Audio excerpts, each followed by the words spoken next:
If you've ever really pushed yourself in a workout, you know the feeling, right? That mix of pride, exhaustion, and then the inevitable soreness.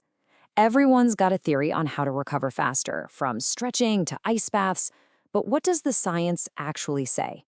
Well, today we are going to cut through all that noise with a guide based on some massive scientific analysis.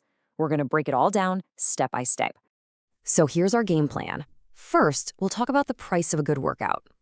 Why do we even get sore?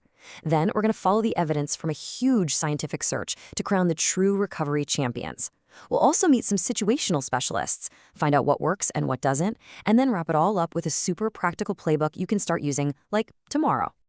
All right, first up, let's talk about that feeling. That ache that kind of creeps in a day or two after you've really gone for it.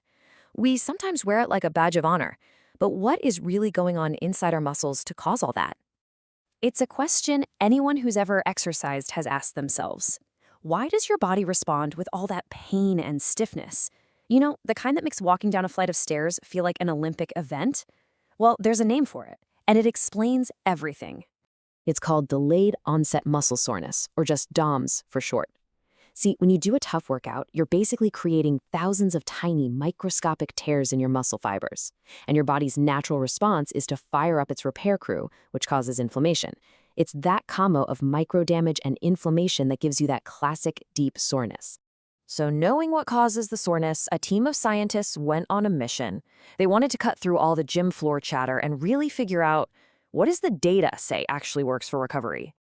And listen, this wasn't just some small study. To get the most solid answer possible, they did what's called a meta-analysis, which is basically a study of studies. They pulled together all the data from 99 of the absolute best scientific trials ever done on this topic.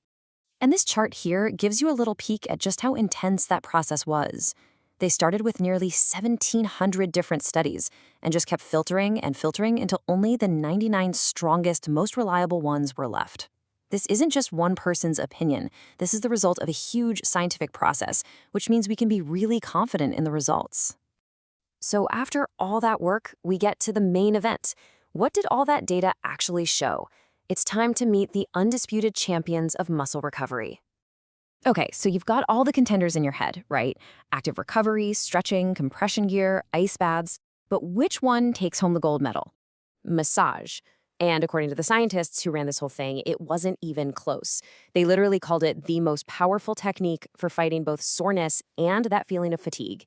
The data was just that clear. And this chart shows you the raw numbers. Now, don't worry about the complexity. It's actually really simple. The bigger the negative number, the better the treatment works. Now, just look at the scores for massage compared to everything else. For both soreness and fatigue, they are more than double the next best thing. I mean, it isn't a completely different league.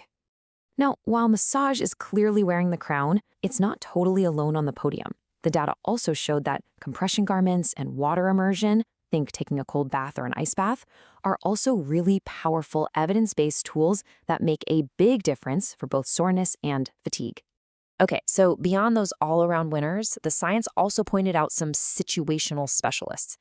Think of these as techniques that are amazing for one part of recovery, but, well, not so great for others. It's all about picking the right tool for the right job. And here is the key difference. If you're just looking to ease muscle pain, then things like active recovery, like a light jog, or contrast water therapy, which is just switching between hot and cold, and cryotherapy are all fantastic options. But, and this is a huge but, if you're also feeling totally drained and fatigued, the evidence shows these methods won't really do much to help you there. And when you do these things really matters too. Take a look at this chart. See those blue bars for massage? They show a really strong effect that actually lasts, even 2 or 3 days later. Now look at the green bar for cryotherapy. It's great right at the beginning, in those first 6 hours, but the effect just fades away really fast.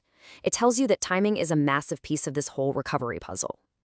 All right, now for the part that might just save you a whole lot of time. Because this review didn't just find what works, it also showed us what doesn't. Let's look at the popular stuff that science says you can probably skip. Okay, this first one. This might be controversial. That post-workout static stretch we've all been told to do for years, it was found to have basically zero positive impact on muscle soreness. In fact, the analysis even pointed to some evidence that it might make you more sore. And the same thing went for those electrostimulation devices. The pads that pulse your muscles. The data just didn't show any real benefit.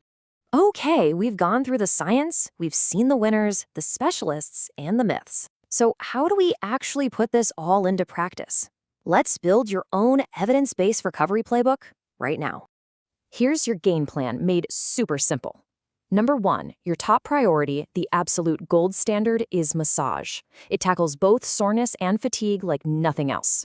Number 2, if that's not an option, your best alternatives are compression gear or a cold bath. Number 3, if your only problem is muscle pain, then a light active recovery session or cryotherapy are your best friends. And finally, number 4, save your time. You can officially skip the post-workout stretching. In the end, it really all boils down to this single, powerful conclusion, straight from the researchers themselves. Which kind of leaves us with this really interesting question for the future, right?